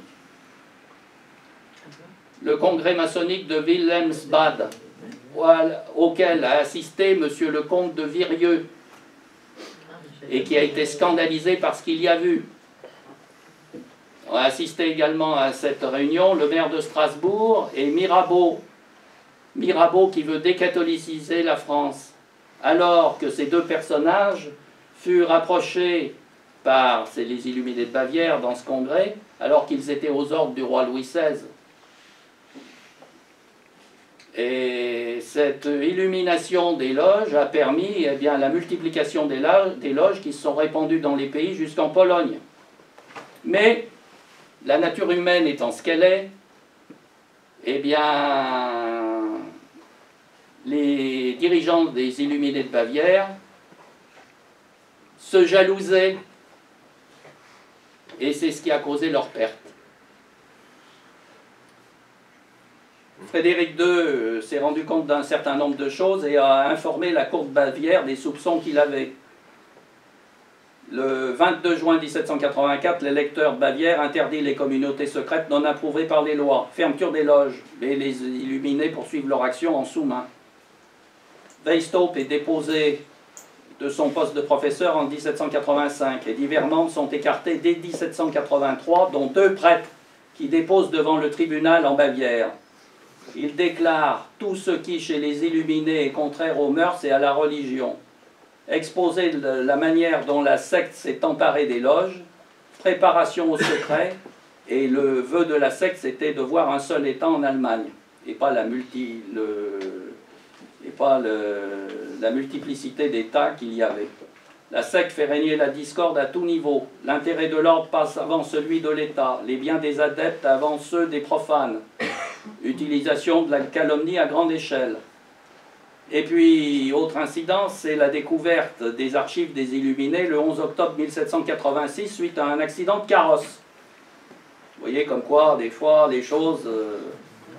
Et là, l'électeur de Bavière a envoyé un exemplaire des écrits, malheureusement en allemand, à toutes les puissances européennes. Mais comme notamment les cours allemandes étaient infectées, personne n'a réagi, et le reste de l'Europe n'a malheureusement pas réagi. Parce que une partie des princes était gagnée à l'illuminisme, et les dupes étaient les ducs de Brunswick, de Saxe-Weimar, de Saxe-Gotha. Là, à partir de cette période-là, publication des écrits secrets des Illuminés. Les Illuminés qui avaient une mainmise sur la presse et une mainmise sur tous les libraires. Il y a eu une coalition entre les Illuminés, les libraires et les journalistes. Il y a eu des députations des Illuminés auprès des francs-maçons de Paris. Et c'est ainsi que les Illuminés ont pénétré les loges en France. Et en fait, le rassemblement des conjurés, je dirais, sophistes, des philosophes, des francs-maçons et des Illuminés, c'est ce qui forme les Jacobins, globalement. 3 loges se démarquent à Paris, le Grand Orient, les Amis réunis et la loge de la Sourdière. Le Grand Orient représente la réunion des loges du royaume. En 1787, les loges sont présentes dans 282 villes, dont 81 loges à Paris, 16 à Lyon, 10 à Toulouse. Chez les Amis réunis, il faut avoir juré haine à tout culte, tout roi et au christianisme. La loge de la Sourdière est la plus redoutable, car elle mêle ses mystères à ceux des Rose-Croix, maçons et sophistes.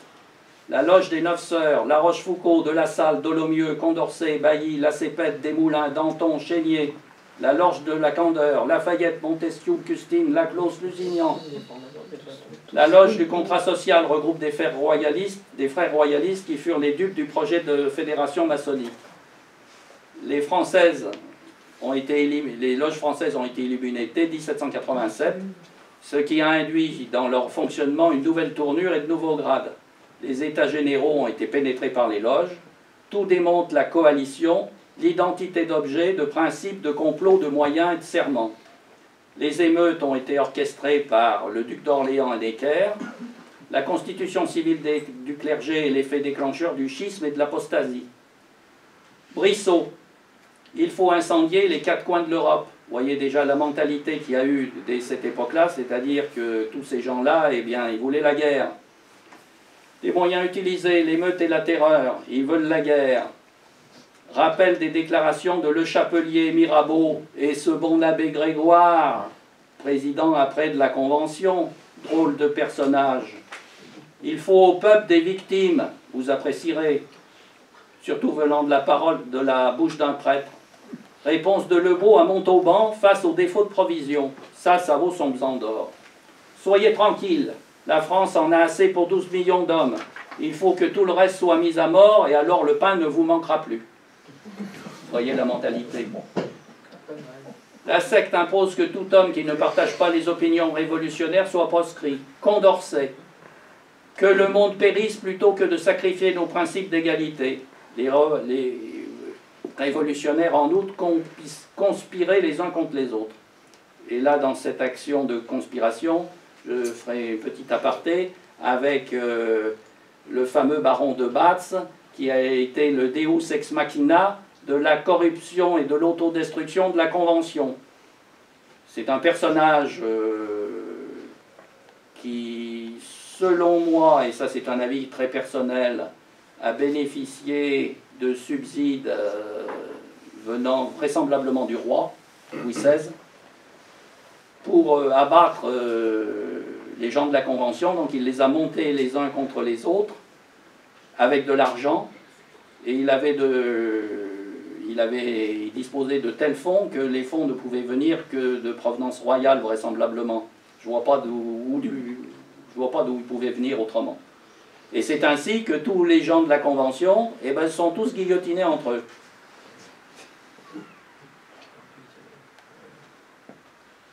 La rapidité des conquêtes est étonnante au niveau des guerres révolutionnaires. Les émissaires secrets devancent partout les armées. Il faut savoir qu'en 1792, alors qu'il n'y avait pas d'argent, soi-disant en France, 30 millions ont été tirés du trésor public pour assurer la propagande.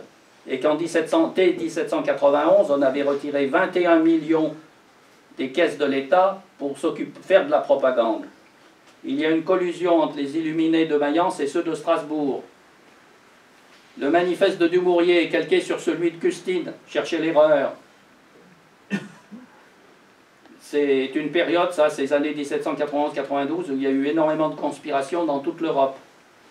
À Alexandrie, chose curieuse, utilisation des diamants volés au garde-meuble de la couronne. Ah, qui a orchestré le vol des diamants de la couronne au garde-meuble royal, place Vendôme,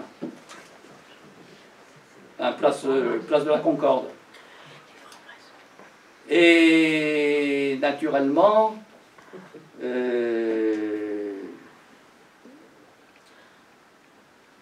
on va retrouver aussi ces diamants de la couronne au moment de la bataille dans la succession du duc de Brunswick. Duc de Brunswick qui s'est opposé aux troupes françaises à la bataille de Valmy. On a donné quelques coups de canon et puis on est parti. Et le prix de cette pseudo-victoire révolutionnaire a été payé avec les diamants de la couronne. Vous apprécierez. En Inde, à Pondichéry, pris par les Anglais, découverte des productions de la secte chez les imprimeurs ainsi que du code secret de la secte. Il y a une activité qui s'est développée en Amérique, en Suisse, en Suède. En Russie, l'impératrice a chassé tout le monde. Elle n'y est pas allée par 4 chemins. En Pologne, la secte a utilisé les fonds publics. Le fameux général Kosciuszko, qui a été un des héros de l'indépendance polonaise, a pris 60 millions dans les caisses de l'État. En Autriche, Joseph II fait infiltrer les loges. Les initiés de la secte dirigeaient ses choix. Il était résolu de les exclure de tout emploi civil et militaire. Mais il décède et laisse la place à son frère Léopold. Il y avait 7 commissaires à la propagande près de Vienne en relation avec Mirabeau. Un embrasement général était prévu. Léopold meurt empoisonné le 1er mars 1792. Le roi de Suède, Gustave III, est assassiné dans la nuit du 15 au 16 mars 1792. François II succède à Léopold et monte sur le trône et en 1794 supprime les sociétés secrètes. Un complot est découvert à ce moment-là et les meneurs sont exécutés. De grosses sommes d'argent ont été utilisées pour corrompre l'armée. Le gouvernement français a subventionné les femmes de certains Prussiens. Vous apprécierez. Voilà, donc j'en ai fini avec les travaux de l'abbé Augustin Paruel. Maintenant, je vais passer aux travaux d'Augustin Cochin. Et on va rentrer beaucoup plus en profondeur dans ce que sont ces sociétés de pensée et la manière dont ça fonctionne. La manière dont ça fonctionne les techniques surtout qu'ils ont utilisées et qui sont toujours, je dirais, en vigueur à l'heure d'aujourd'hui, hein, notamment les techniques d'encadrement de l'électorat. On pèse sur la décision des autres de tout le poids des adhésions obtenues. Puis c'est l'effet boule de neige. Les autres ont signé la requête, pourquoi pas vous? Tout est déjà discuté et décidé avant la réunion de chaque assemblée. L'assemblée elle-même n'est guère qu'une parade. Et ça, on le retrouve dans le monde politique, dans le monde syndical. Hein. C'est toujours la même rengaine. La campagne électorale est discrète et sournoise, dirigée avec beaucoup de méthode par des gens fort versés dans l'art de manier les assemblées. Les sociétés de pensée ont soutenu la révolte. En face, les agents officiels, ils n'ont pas fait grand-chose. La machine a fait ratifier par les particuliers au nom de la volonté générale ce qu'elle a fait voter par la masse au nom de la liberté et de la raison. Les succès de la machine sont dus aux pressions individuelles. Les individus sont d'autant plus interchangeables que médiocres. Les mécanismes épurateurs s'enchaînent, la France est transformée en une vaste loge, l'opinion sociale substituée à l'opinion réelle, le machinisme à l'autorité, l'ordre mécanique à l'ordre moral, l'impulsion subie à l'autorité reconnue. La liberté de principe et la servitude de fait s'opposent à l'obéissance de principe et à l'indépendance de fait, tels sont bien les caractères du grand œuvre. Taine a soulevé l'antinomie révolutionnaire. Je le cite, « Le despotisme de la liberté, le fanatisme de la raison, l'humanité qui tue et sœur de la liberté qui emprisonne, de la fraternité qui espionne, de la raison qui excommunie, et tout ensemble forment le jacobinisme. » Pour Cochin, il est nécessaire d'élaborer une sociologie du jacobinisme, ce qui implique de s'intéresser à l'histoire des sociétés de pensée, à leurs lois et tendances, au conflit entre ces sociétés et l'opinion normale. Augustin Cochin rejettera l'histoire de la défense républicaine fondée sur les actes publics du patriotisme et se satisfaisant de la méthode Michelet qui s'attache à une abstraction, les droits de l'homme, et à une fiction, le peuple souverain et la volonté générale. Cette histoire ignore les crimes de la terreur et n'analyse pas la production d'une opinion sociale artificielle d'un vaste système dont la politique de défense a besoin pour se soutenir. À noter les différences entre Paris et la province. Toutes les études sont faites essentiellement sur Paris et à partir des journaux, alors qu'il y a bien d'autres sources. D'où nécessité d'une étude scientifique, historique et critique des partis. La machine a ses techniciens, ses permanents, les politiques professionnelles. De ce fait, elle n'est pas neutre. Elle formate l'opinion, exacerbe certaines oppositions, élimine les dissidents. Le machinisme ne pense qu'aux élections suivantes. C'est opportunisme, mépris pour les principes et les idées. Les idées, les convictions, l'indépendance d'esprit sont disqualifiées. L'agent profite de la machine et la machine profite de lui. La raison est négative de toute foi et la liberté de toute règle. La philosophie des sociétés de pensée. On vient dans les sociétés de pensée, pour s'éclairer. Le code des droits de l'homme ne convient qu'aux citoyens du monde de la pensée, non aux habitants du monde réel. Il y a une opposition entre intérêt collectif et intérêt individuel. Les sociétés de pensée tendent à une refonte générale de la société. Elles ont une stratégie redoutable. Leur sectarisme deviendra terreur générale. Le peuple est un Dieu qui parle par la voix de ses représentants. Le Dieu est corrompu, raison pour laquelle il faut forcer le peuple à la vertu. De ce fait, la politique intérieure et extérieure sombre dans l'irréalisme et la panique. Thermidor est une réaction contre les sociétés de pensée. Diderot, je le cite, « La raison est à l'égard du philosophe ce que la grâce est à l'égard d'un chrétien. » Ce qu'on demande aux frères est moins de servir la raison que d'y croire. La République des lettres est un monde où l'on cause, mais où l'on ne fait que causer. Recherche de l'assentiment de tous, ça c'est ce qui se passe dans les salons. Les dogmes de la philosophie se ramènent tous à un. La nature est bonne et toutes les règles à une, laissez faire. La foi, l'obéissance, le respect, voilà les dangers pour Voltaire.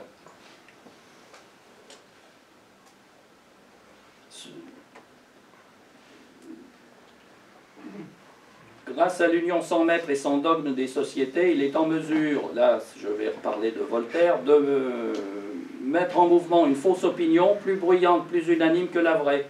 Par l'entraînement, la claque, le clinquant des décors, le jeu des acteurs, il fait passer une mauvaise pièce. Chacun se soumet à ce qu'il croit approuver de tous. Les philosophes organisent la chasse à l'infâme Elle règne à l'Académie sous d'Alembert, dispose de la censure avec Malherbe, fait interdire les livres des adversaires et jeter les auteurs à Vincennes. C'est pas mal quand même. Hein. L'objet des académies, susciter une opinion publique. Toutes ces sociétés sont égalitaires de forme et philosophiques d'objet. La philosophie renversera les entraves à la liberté, l'expérience, la tradition, la foi. Dès Montesquieu, il y a rupture des liens avec le christianisme. La charpente réside dans l'organisation des sociétés. Je vais revenir maintenant sur Rousseau. L'idée du contrat social, c'est la souveraineté permanente, directe de la volonté générale, dont la clé de voûte est le vote. La volonté générale de Rousseau n'a rien de commun avec la volonté du plus grand nombre. Rousseau ne donne aucune garantie de l'accord entre la volonté actuelle de la foule et l'idéale volonté générale. Il nous dit que le salut, le bonheur, la vertu ne sauraient venir que d'elle. Dans le contrat social, on prend conscience de cette liberté-égalité, à contrario de la liberté-égalité chrétienne. Ainsi, le contrat social n'est pas un traité de politique, mais un traité de théologie. Faire la différence entre liberté de fait, conquise comme des privilèges, et la liberté de principe, revendiquée comme un droit. Pour les doctrinaires du régime, le vrai peuple est un être idéal. La volonté générale, la volonté citoyenne dépasse la volonté actuelle. Pour Rousseau, la volonté générale n'est pas la volonté du nombre, et elle a raison contre elle. Vous apprécierez. La liberté du citoyen n'est pas l'indépendance de l'homme et la supprime. À l'égard des personnes ne pratiquant pas la philosophie, on emploie la ruse et la force. Rousseau, si je me trompe, c'est de bonne foi. Cela suffit pour que mon erreur ne me soit pas imputée à crime. Marat, toute la moralité de nos actions est dans le jugement que nous portons nous-mêmes. Cynisme, hypocrisie d'une idéologie doucereuse irriguée par une violence qui ne restera jamais sous-jacente. Napoléon, la morale pour les classes élevées, la potence pour la canaille. La lecture de certaines consignes de répression dans les pays occupés donne froid dans le dos. Je vous invite à les lire. Rousseau a dit « Il faut les forcer à être libres. Les Jacobins de 1793 s'y prendront par la terreur. Pour tout le monde, le peuple libre, c'est la masse, la foule déchaînée livrée à elle-même. » En juillet 1789. Pour Thiers, peuple n'est qu'un mot. Pour Michelet, le peuple jacobin est une idée. Le patriotisme produit mieux que la communion des idées, le concert instantané des actes, l'opinion puissance de contrôle à l'état normal devient une force d'initiative et d'action. Plus on avance dans la révolution et plus cette différence entre opinion patriote et l'opinion normale s'accentue. Plus l'autorité abdique et plus la tyrannie s'accroît. Gouvernement révolutionnaire, c'est le gouvernement direct du peuple par le peuple. Suppression des élections. La volonté générale a servi la pluralité. Opposition petit peuple, grand peuple. Le petit peuple, c'est celui qui manipule. Le grand peuple, c'est la masse. Machine. La machine abstraite par rapport au réseau centralisé. Opposition entre société populaire, société de pensée, leurs instruments électoraux et divers. La masse du peuple, pendant ce temps-là, elle est complètement inconsciente. Citation des révolutionnaires, à équivaut son pesant d'or. Vous croyez ne pas vouloir cette loi, mais soyez sûr que vous la voulez. Si vous osez la refuser, nous tirerons sur vous à mitraille pour vous punir de ne vouloir pas ce que vous voulez. 1791. Loi Le Chapelier, décret à Larde. Les associations d'individus situées entre les citoyens et la représentation nationale constituent un obstacle irréfragable à la formation d'une volonté générale. D'où suppression des corporations, ce qui était une profonde hérésie. Profonde hérésie parce que dans la corporation, eh bien, vous étiez protégé. Alors que là, eh bien, on a livré l'individu sans aucune protection, eh bien, au monde du travail et à l'État. J'ai eu en main, et je me suis intéressé personnellement au contrat de travail, surtout au contrat d'apprentissage sous l'Ancien Régime. Et j'ai eu en main des contrats des XVIIe et XVIIIe siècles. Contrats qui étaient notariés. Eh bien, je peux vous dire que chacune des parties avait ses droits et ses devoirs et que tout était bien listé et qu'il n'y avait pas de problème. Tout était vu, cadré. Et on a supprimé tout ça. Et là, je vais faire une petite digression par rapport à ce qui vient d'être dit. La doctrine du président Macron et de son parti. Libérer la personne de tout lien naturel avec ses proches, privilégier l'individu. Oui, comme ça, il ne peut pas se défendre. Le citoyen totalement libre doit être seul face à l'État, exerçant un contrôle total de sa personne pour le bien commun de tous, c'est-à-dire construire un humain à volonté, décider de sa naissance et de sa mort, le transformer comme bon semble. Pour cela, destruction des barrières morales, redéfinition de la filiation, de l'enfant à naître, de la vie privée, de la dignité humaine. Le bien et le mal n'existent plus, ni la nature humaine sous couvert de progrès social, bioéthique, équivalent à une société sans relation. Au travers de cette pensée, une certaine élite souhaite par idéologie une transformation profonde de la nature même de la population européenne. Et là, je vais vous parler de l'exposition qui a eu lieu au Louvre sur les instruments du pouvoir. Exposition que j'ai visitée au mois de mars 2018.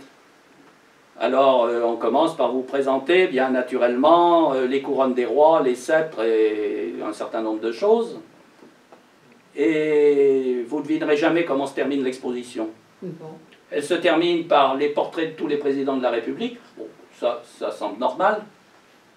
Et puis, 4 portraits en carré, où vous aviez César, Louis XIV, et puis Attali et BHL. Cherchez l'erreur. Vous voyez que le pouvoir est manipulé. L'ancienne ministre de la Culture du précédent gouvernement Macron. Un morceau d'anthologie. Je dis, un média engagé dans la vie citoyenne. Elle parlait des médias. Car sur le sujet de la diversité, le pays des Lumières est hautement réactionnaire. Je passe une partie du discours. Avec une volonté politique sans ambiguïté, notre média engagé changera les mentalités sur le terrain. Vous apprécierez. Absence de défense de la liberté d'expression, absence d'indépendance des médias, de la qualité de l'information. 32% d'aide d'État. Leitmotiv des médias, délégitimer, ostraciser, criminaliser quiconque ne dit pas la parole officielle. La presse dominante s'est donnée pour mission de prescrire le réel, et l'ex-ministre de la Culture entendait que les médias d'État rééduquent les Français. Nous sommes au pays des soviets. Constat, la manipulation des esprits s'est accélérée depuis 1968, où de pseudo-intellectuels ont pris le pas sur la pensée. Diffusion de la pensée mondialiste, et les États ont laissé faire beaucoup de choses dans ce cadre-là pour rendre grâce à Mammon. Dans une grande mesure, dans l'enseignement, on ne construit plus les esprits, on les déconstruit depuis des années. L'apprentissage de l'analyse d'une juste réflexion est mise de côté car les idéologues cherchent l'uniformité. Personne et aucune structure n'aime les esprits indépendants. Plus d'indépendance d'esprit et de libre arbitre.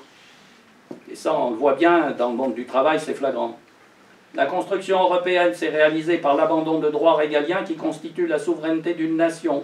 Abandon de notre indépendance afin de se soumettre au diktat d'une oligarchie technocratique bruxelloise, apatride hors sol, incontrôlable au-dessus des lois, dans une totale impunité, sans compter leurs privilèges.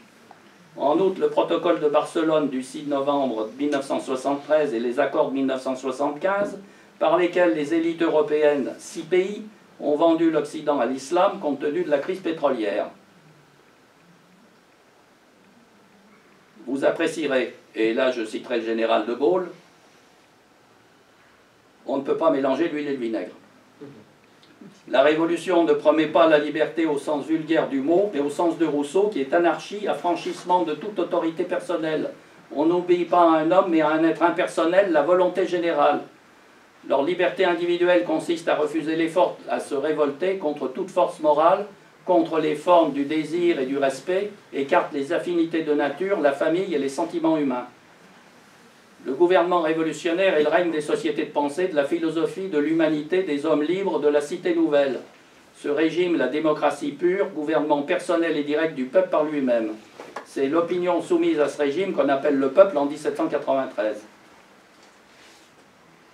Au travers du développement progressif du phénomène démocratique, on est passé de l'homme personnel et moral à l'homme socialisé, lequel ne sera plus à la fin qu'un chiffre, un figurant abstrait. C'est l'asservissement de l'homme à la société. Et c'est ce que nous connaissons à l'heure d'aujourd'hui. Le règne du peuple, le règne permanent et absolu de l'opinion, suppose son orientation, c'est-à-dire des sociétés permanentes dont le seul objet est de former, en fait de déformer. Dans l'état philosophique, le secret des loges étouffe la pensée politique. Dans l'état politique, la pression légale officieuse des clubs entrave puis tyrannise l'action des pouvoirs constitués. Dans l'état révolutionnaire, la tyrannie officielle des sociétés achève de confisquer après les personnes des propriétés. Ainsi, la démocratie n'est pas le peuple. En ces trois stades, trois buts, vérité, liberté, justice, qui répondent à trois oppressions, libre pensée, individualisme, socialisme. Cette servitude s'affirme dans l'ordre intellectuel par le néant, dans l'ordre moral par la corruption et le chantage, et dans l'ordre matériel par la force. La libre pensée sous le nom de vérité nous présente la servitude intellectuelle par le secret des loges. L'individualisme qui sous le nom de liberté réalise la servitude morale par la corruption, le chantage et la peur en isole l'individu. L'organisation de l'opinion par pression extérieure a toujours et partout eu pour résultat l'abaissement du niveau moral. Le socialisme qui sous le nom de justice réalise la tyrannie officielle des sociétés de pensée. Cette justice se dit l'égalité et c'est la spoliation violente de tous les biens par le despotisme dans le silence universel de la terreur et de la haine. Manière douce dans les loges et les sociétés de pensée, matière forte avec le comité de salut public. Toute société de pensée est oppression intellectuelle par le fait qu'elle dénonce en principe tout dogme comme une oppression car elle ne peut renoncer à toute unité d'opinion. Et c'est bien ce à quoi nous sommes confrontés à l'heure d'aujourd'hui.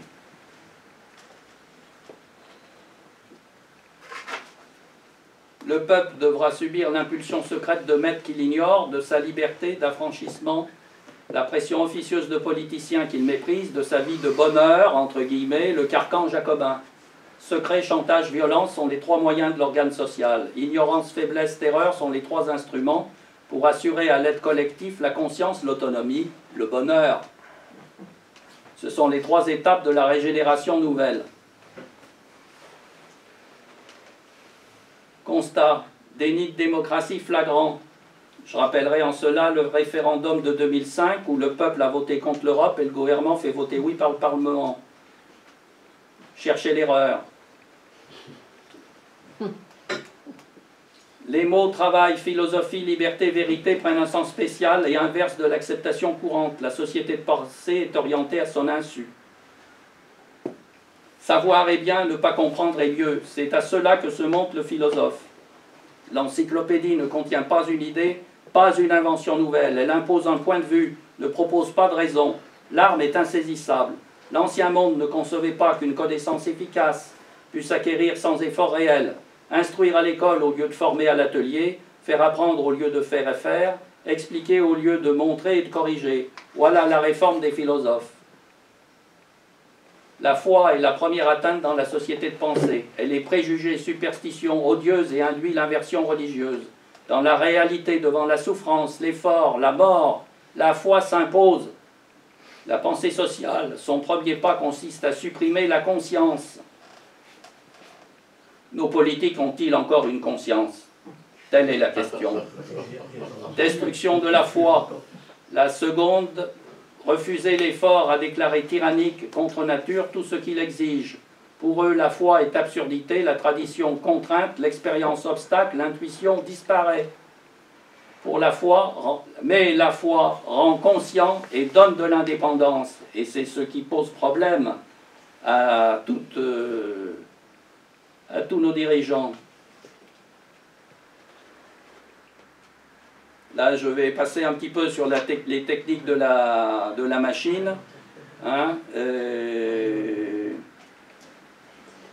la confusion des pouvoirs, l'organisation jacobine fut celle de toute la France révolutionnaire.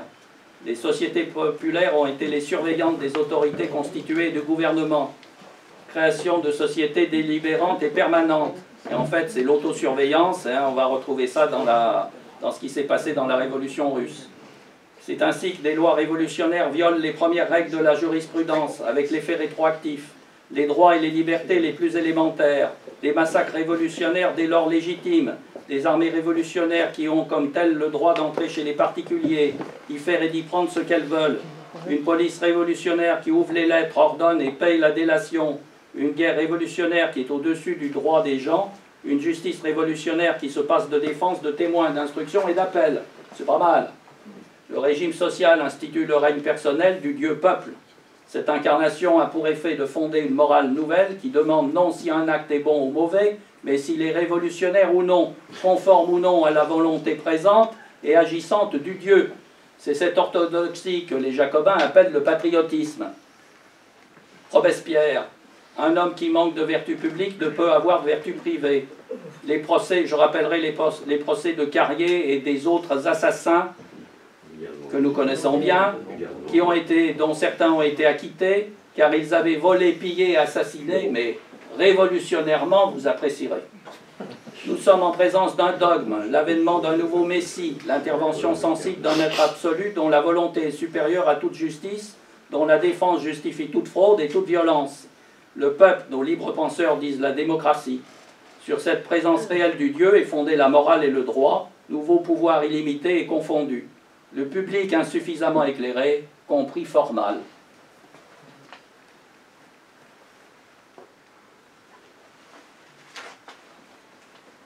Et en fait, au niveau de ces sociétés, entre les frères, sur 100 inscrits, vous avez 30 réguliers et 5 personnes efficaces, et ces 5 personnes efficaces, c'est elles qui retirent toutes les ficelles.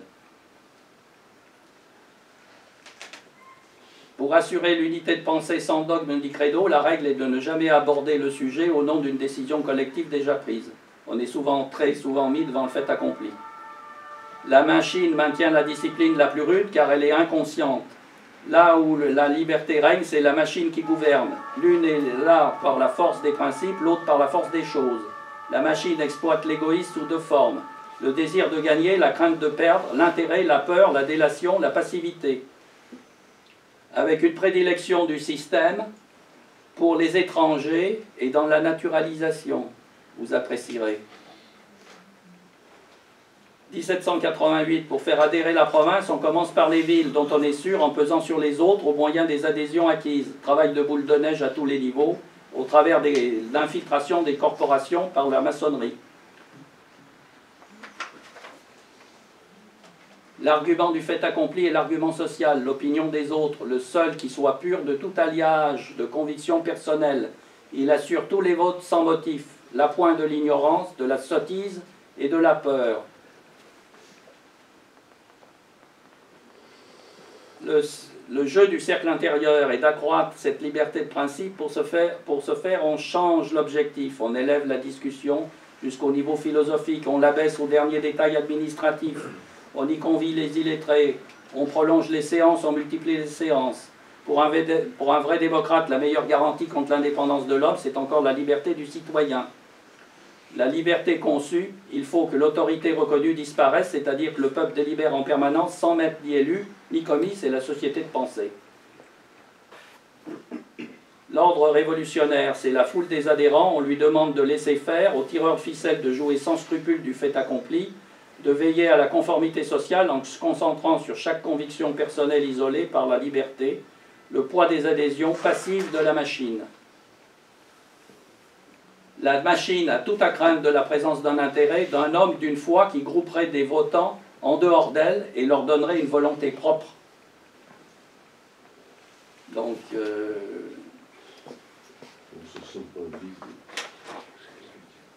l'action maintenant. La crise sociale d'où naquit le Grand Orient dans les années 1773-1780.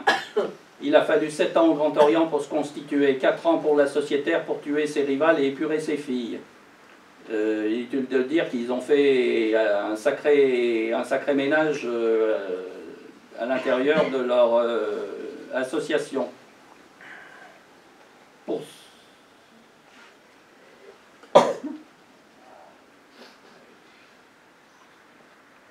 L'oppression de l'autorité. Chassée au nom des principes par la grande porte, l'oppression de salut public rentrée par la petite. Avec les comités de sûreté générale, le viol des correspondances, l'enfermement des gens sans les entendre. L'oppression d'autorité et de principe, de droit, l'oppression de salut public, de fait. Toutes les lois révolutionnaires ont ce caractère et sont des lois de circonstance, c'est le despotisme de la liberté. La liberté publique a détruit plus de libertés particulières, enfermé, dépouillé, tué plus d'innocents que tous les droits divins du monde. La thèse est poussée au plus loin en juillet 1794, où pour sauver le peuple idéal, la volonté générale, on guillotine le peuple réel, les particuliers. tyrannie de fait au service de la liberté de principe, voilà toute la révolution. La raison en est qu'elle est de principe, qu'elle n'est pas de ce monde et ne peut y régner que par la fraude et la force. L'élève, le public sait qu'il faut bien écouter la leçon, car il y va de sa tête. Pour cela, faire régner l'inquiétude en permanence. On inonde de fausses nouvelles, les mensonges permanents, abus de la crédulité publique. Et là, les faux bruits pendant la Révolution française, alors là, ça a été quelque chose. Hein. La politique de défense est soutenue par le mensonge permanent. Les assassinats judiciaires, suppression de l'appel, de la preuve, de la défense. Les journées de septembre 1792. Les égorgeurs sont des coupes-jarrets qui ont été payés par l'establishment. Dans l'ordre politique, c'est le gouvernement du peuple par lui-même, la démocratie directe. Si le droit de vote est suspendu, c'est que le peuple règne. Si le droit de défense, c'est qu'il juge, la liberté de la presse, c'est qu'il écrit, la liberté d'opinion, c'est qu'il parle. Les Français étaient d'un autre avis et ceci induisit la terreur. On a eu 10 mois de terreur. Les lois de la Convention consacrent le fait accompli par les sociétés de pensée, l'opinion sociale, opinion réelle, qui en fait était complètement inverse. Le système est devenu tel qu'il s'est montré difficile d'appliquer des lois impossibles. Toutes les entreprises de socialisation ont mené à des impasses, car le phénomène social ne réfléchit pas. Il passe son chemin de désastre en désastre, produisant des lois contre nature. Leur exécution dans le pays est absurde ou est impossible. C'est ainsi qu'il en va de la loi des grains en 1793, qui a engendré la crise anarchique de 1798. Je vais dire quelques mots sur les États généraux. La forme des États était réglée par des lois séculaires. La loi ne souffrait pas qu'on les changeât et qu'on les discutât. Cette position fut abandonnée. Le roi abandonna sur toujours les conseils de Necker. Qui agite? Médecins, chirurgiens, hommes de loi, avocats, procureurs, notaires, tous les petits bourgeois obscurs dont le but de soulever et de diriger l'opinion. Il faut faire une différence entre les vieilles libertés françaises des États, la convocation des États généraux, en regard des libertés anglaises des communes et des parlements, où on élit un parlement. L'ancien droit populaire dépasse bien loin nos démocraties, car le roi reconnaît un rôle actif, positif, que nos démocrates ne songeraient pas à donner aux masses électorales. La nation parle elle-même sans le truchement des parlementaires. Le Parlement anglais est dépositaire des pensées et des pouvoirs des citoyens. La liberté française fait la plus grande part à la souveraineté populaire, puisqu'elle lui attribue un rôle actif, positif, direct, à la condition d'ignorer l'individu et ne de s'adresser qu'à des corps organisés. Necker utilisa les deux formules, la française qui condamne toute campagne d'opinion comme une cabale, l'anglaise qui rejette tout dogmatisme social comme une contrainte. Ceci conduisit à une élection à l'anglaise. On fait appel à un personnel nouveau, politique, creusant le fossé entre la vie politique de la nation et sa vie réelle. C'est parfaitement d'actualité par les temps qui courent. Les modalités de vote relèvent de la plus grande abstraction. La notion d'assemblée est préférée au vote individuel. Je passe sur les lois d'exclusion. Tout se déroule selon le même plan dans toutes les régions. C'est là où il y a complot. Hein, quand vous prenez les cahiers de doléances à ce moment-là, tout est sur le même schéma. C'est les mêmes revendications, tout est rédigé de la même manière avec les mêmes termes. Alors que les premiers cahiers qui dataient du mois de mars, eux parlent de demande de réforme administrative fiscale plus que de révolution. La grande peur, c'est une fake news. Il n'y avait pas de brigands. La mauvaise foi cauteleuse caractérise la manière jacobine. La révolution fédéra en un seul peuple les peuples divers qui composaient le royaume de France et fondit ces petites parties en une seule nation, une et indivisible. Cette nation eut l'idée d'une fédération de toutes les nations du monde en une seule famille humaine, où chaque groupe national conserverait sa personnalité, ce qui induit que tous les peuples sont frères.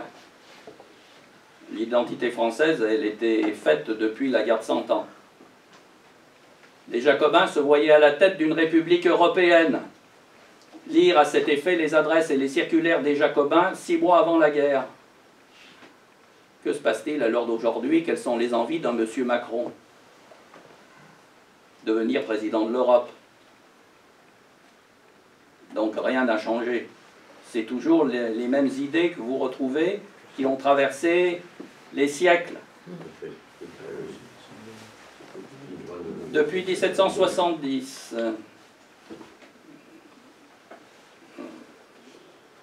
le patriotisme des sociétés de pensée et des troubles parlementaires n'a rien d'une autre.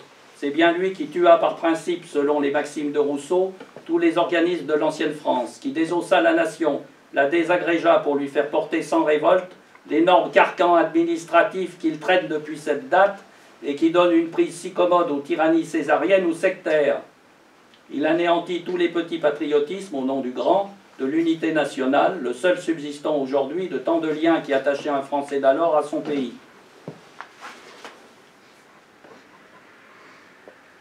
Louis XVI, dans son testament politique, nous a mis en garde contre les partis. Il a été très clair sur le sujet. Proclamation de la Première République en 1792. Sur 25 millions d'habitants, il y a 7 millions d'électeurs. La campagne électorale s'est déroulée durant les massacres de septembre dans un climat insurrectionnel et hyper violent. Les massacreurs ont été payés, les massacreurs du 10 août, par certaines filières. Chercher les erreurs. Et là, les filières, on les connaît. Il n'y a pas que. Il y a les Anglais qui ont attisé les choses aussi. Les réunions se sont déroulées de nuit. Seulement 700 000 personnes ont voté, soit 10% du corps électoral. Sur 749 députés, la province n'est pour ainsi dire pas représentée. 1,1% de la population a décidé de la République, vous apprécierez.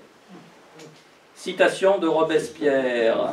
Oh, ça, je vais passer dessus. Enfin, je vais la résumer parce qu'elle est un peu longue. Du 2 janvier 1792. En fait, dans son discours, il dit qu'il y aura des sociétés pour dénoncer les hérétiques et animer les tièdes, comme dans la garde nationale et par son moyen. Et la machine, elle compte sur les frères étrangers. Où est l'intérêt de la France dans tout ça? Cochin ne voit ici que l'intérêt de la secte. Ce patriotisme-là ne changera pas de principe et s'appelle humanitarisme et travaille à dissoudre cette France. Travail actuel du macronisme. Le patriote des sociétés dénonce, déclame, ne se bat pas, il guillotine. Le patriote des camps se bat, fait la guerre aux ennemis de la France. Invention d'une guerre spéciale, la guerre aux ennemis de l'humanité, celle qui doit fonder la paix, le bonheur universel. Son trait, la férocité, son mot d'ordre, détruire. Guerre de nation à brigands, ennemis de l'humanité. Ce ne sont plus à proprement parler des hommes, ce qui induit le mépris du droit des gens et les massacres. Les autorités républicaines et les clubs de patriotes sont rompus au meurtre pour les pratiquer à froid durant des mois, en gros et en détail, comme une opération de voirie. La guerre humanitaire se distingue de la guerre nationale, elle est la seule qui tue pour tuer. Carrier est un humanitaire qui guillotine, fusille, et non pour le genre humain, la vertu, le bonheur universel, le peuple en soi. Le général d'armée se bat, lui, pour la France. Le sacrifice des autres, à une idée, relève du fanatisme. La patrie jacobine, c'est la société de Rousseau, c'est-à-dire une fédération d'égoïsme. Il n'y a rien de beau ni d'inébable, rien pour le cœur. Le patriotisme jacobin n'est qu'une des branches de la morale philosophique fondée sur un grand principe de l'amour-propre. L'intérêt, dit le politicien, la cupidité, dit l'humaniste, les passions, dit le moraliste, la nature rejette à l'unisson le cœur des philosophes. Le but recherché est un état plus heureux et non plus parfait, le moyen détruire et non créer.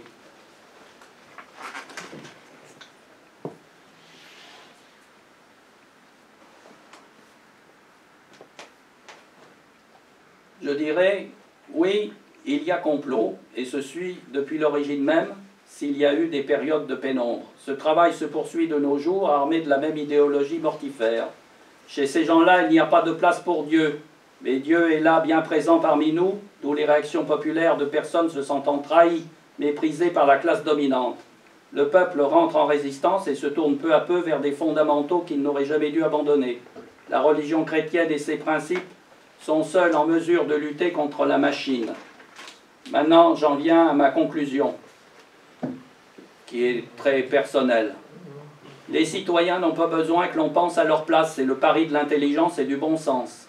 Ce qui fait le plus peur à nos dirigeants, c'est la religion catholique, et leurs manœuvres sataniques ne pourront rien, car Jésus-Christ est la vérité et la vie. Quels que soient les efforts et les espérances de la raison, le moraliste sans foi, le citoyen sans tradition, l'homme sans expérience reste de pauvres gens exposés à toutes les défaites. Je rappellerai les propos du pape Léon XIII dans l'encyclique Rerum Novarum. À qui veut régénérer une société en décadence, on prescrit avec raison de la ramener à ses origines. Face à l'action pernicieuse du régime républicain, diplomatie, défense, natalité, économie, Europe, mouvement migratoire, endettement de l'État, fiscalité, tyrannie administrative, inflation aberrante des lois, délégitimisation de la famille, crise industrielle, destruction de la mémoire d'un peuple, dédain de notre identité religieuse, conditions de travail, déficit abyssal de la sécurité sociale, intellectualisme de notre société, le chrétien se doit de réagir et d'être fidèle aux promesses de son baptême. Si l'on déplore la destruction de la civilisation chrétienne, il convient de mener à bien sa refondation et sa reconstruction. Il faut arrêter d'accepter la culpabilisation des Français. Ça a tourneboulé les esprits. Ceci nécessite une bonne préparation et doit s'inspirer du pari bénédictin. Il faudra passer outre les interdits de la pensée obligatoire. Einstein a dit ceci: on ne résout pas les problèmes avec le mode de pensée qui les a engendrés. Pour cela, reprenons le catéchisme de l'Église catholique. Une société est un ensemble de personnes liées de façon organique par un principe d'unité qui dépasse chacune d'elles. Assemblée à la fois visible et spirituelle, une société perdure dans le temps, elle recueille le passé et prépare l'avenir. Extrait d'une encyclique pontificale de Benoît XVI. La personne humaine est et doit être le principe, le sujet et la fin de toutes les institutions sociales. Distinguer est le premier rôle de l'intelligence. Il ne faut pas confondre esprit communautaire et communautarisme, mondialisation et mondialisme, laïcité et laïcisme. La réhabilitation des communautés, personnes et familles naturelles, familles de destin, familles d'élection, passe par la réforme de notre manière de penser. Toute disposition doit être orientée vers le bien commun. Défendons nos communautés, nations, régions, communes, métiers, familles. Il faut rétablir l'esprit communautaire, car il perpétue les espaces favorables et protecteurs du libre exercice des diverses activités humaines. Rétablissons la vertu aristotélicienne de la prudence, vertu théologale de la religion catholique. À ce propos, j'attirerai votre attention sur un événement important qui s'est déroulé cette année, le 23 juin 2018, en l'église Saint-Germain-l'Auxerrois. Face à la situation dramatique dans laquelle se trouve la France, Monseigneur le comte de Paris a fait consacrer la France au Sacré-Cœur de Jésus. Le chrétien ne doit pas se laisser submerger par le fatalisme, l'inéluctable. Rien n'est inéluctable face à la volonté, car là où il y a une volonté, il y a un chemin. Et nous devons toujours marcher dans l'espérance et ne pas oublier que la France est la fille aînée de l'Église et qu'elle a à ce niveau-là une mission divine à remplir. Ad maiorem Dei gloriam. Je vous remercie de votre attention.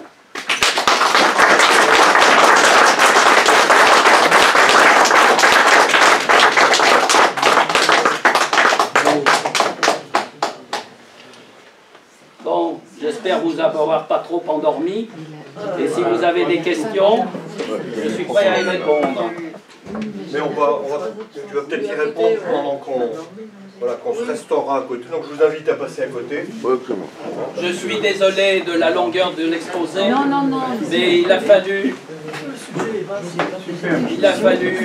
compresser 1500 pages.